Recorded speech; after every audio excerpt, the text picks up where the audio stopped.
Mtazamaji wa Uhondo TV, karibu. Hii ni Uhondo Michezoni.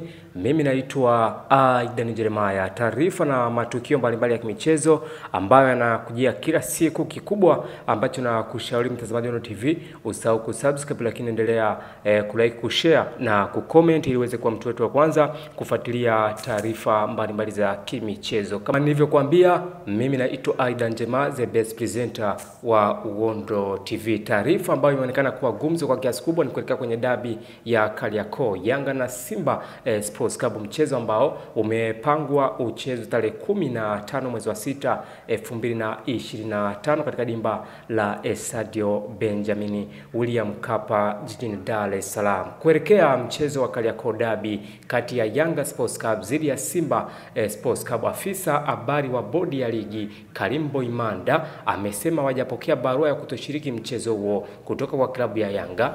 Nikimnukuu kwa kile kitu ambacho amekizungumza: hapana, sisi hatujapokea barua kutoka Yanga Sports Club ambayo inaonesha hawachezi mchezo wa dabi ya Kariakoo. Sisi tumeshatoa ratiba na tarehe ya mchezo na wao tuliwasiliana nao tukawapatia hiyo tarehe ya mchezo. Hata hivyo, Boimanda ameongeza kuwa naamini Yanga Sports Club wanaendelea kujiandaa na kufanya maandalizi yote ya mchezo wa dabi kwa kuwa wao ni wenyeji wa mchezo huo. Mtazamaji wa Uhondo TV, hiyo ni kauli nzito ambayo Boimanda ambaye tunaamini kwamba ni moja kati ya kiongozi mkubwa kabisa kwenye bodi ya ligi kuu ambayo tunasema kwamba NBC Premier League Board.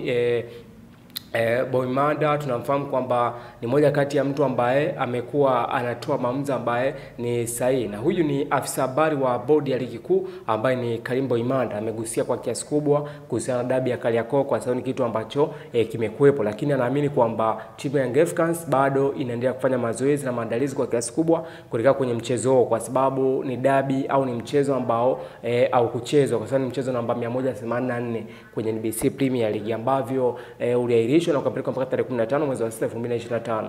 Kwa hiyo inaweza ikawa kama mind game kwa klabu ya Simba maybe kuweza kuingia kwenye mtego wa klabu ya Yanga kwamba wacheze, lakini maandalizi makubwa bado yanaendelea. Lakini pia ni taarifa nzuri kwa sababu watu wamekuwa wanajiuliza maswali mengi kwamba ni kitu gani ambacho kinaendelea. Kwa hiyo Karim Boimanda ameweza kufafanua kwa kiasi kubwa juu ya sakata ambalo linaendelea, lakini pia tuendelee kusubiria kwa sababu tunaamini kwamba Young Africans ni timu ambayo wana pointi 73 kwenye msimamo wa ligi. Simba Sports Club the same scenario, ni timu ambayo ina pointi 72 kwenye msimamo wa ligi. Kwa hiyo bado unaiona nafasi ya Young Africans kuweza kuchukua ubingwa, lakini bado unaiona nafasi ya Simba Sports Club kuweza kuchukua ubingwa kwa sababu kila kitu kinawezekana. Kama timu ambayo ikiwa na maandalizi makubwa, maandalizi mazuri, basi na asilimia kubwa possibility ya kuweza kuchukua ubingwa NBC Premier League. Kwa hiyo ni taarifa nzuri kutoka kwa bodi ya ligi, lakini pia Boimanda ambaye amewasilisha kwa kiasi kubwa ili watu waweze kufahamu kwa kiasi hicho maandalizi makubwa yanaendelea katika upande wa Young Africans, lakini pia Simba Sports Club ambao wana pointi 72. Hii ni Uhondo TV,